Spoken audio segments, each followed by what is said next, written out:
All right, how's it going, everybody? I'm going to give you a quick overview of Denizens the Hero War. This is my 18 card, 1 to 2 player asymmetric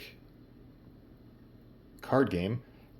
It is I'd call it a column fighter. So if you're familiar with games like Airland and Sea or War of the Ring, the card game, what we're going to be doing is we're going to be taking our cards, we're going to be doing some actually light deck building and hand management stuff in order to play cards out into locations and try to win those locations and claim them for victory points. And we're going to do all of this with just the 18 cards.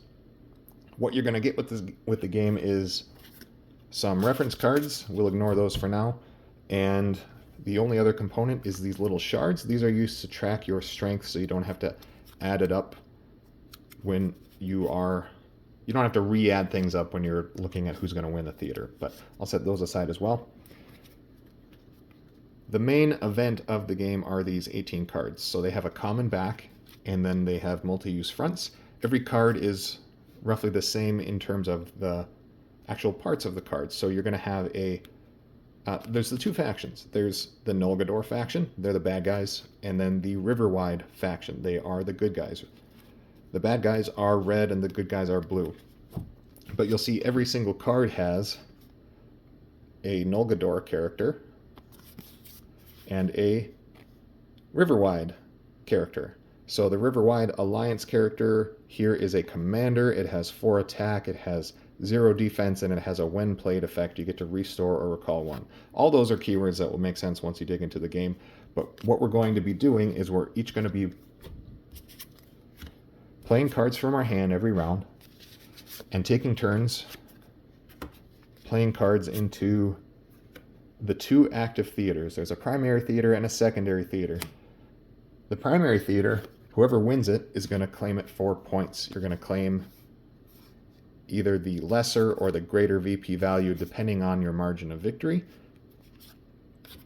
And the secondary theater is not claimed for points, but what's going to happen is that theater is going to be shifted over to become next round's primary theater. And someone in this round will have done what's called disengaging. They'll have played a location over here to be the loaded location. That loaded location next round is going to become the new secondary theater. So not only are we playing cards from our hand to have the most net attack in each of these theaters and trying to claim points and build our engine with some benefits that you get from winning the secondary theater, we're going to be even deciding which locations are going to be fought over by playing cards from your hand. Once one player gets to 5 victory points, then there's some scoring process you go through, but whoever has the most victory points at the end of the day is going to be the winner. However, you can also lose due to morale, and a morale loss is when you have fewer than 3 cards left in your deck. So you can see some cards are coming out of circulation here because they're being claimed as victory points when they're the primary theater. But also, every round, some cards are going to go into what's called your exhaust row. That's like a temporary discard pile. So cards you played out into theaters this round, those are going to go into a temporary discard pile called your exhaust row, kind of below your player board, your player area here. Okay, and then during a certain phase of each round, you're going to get a chance to recruit one of your opponent's cards. So let's just say the red player wants to recruit this card. I'm going to turn that 180 degrees. Now I have this new red character that goes into my discard pile. And once I get a chance to shuffle up my deck, I get to see that card.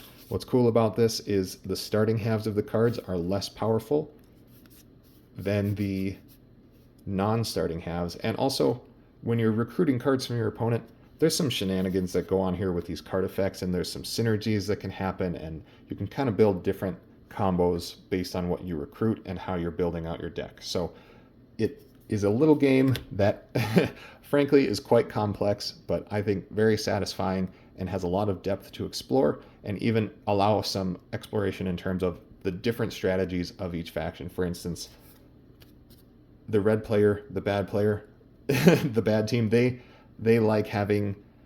have some things they do with having cards in their exhaust row and building up some strength around that. They have some characters that really like it the more victory points they have. So there's kind of this slower machine that once they get rolling, if they can control the pace of the game, they can a lot of times pull out that victory in the late game.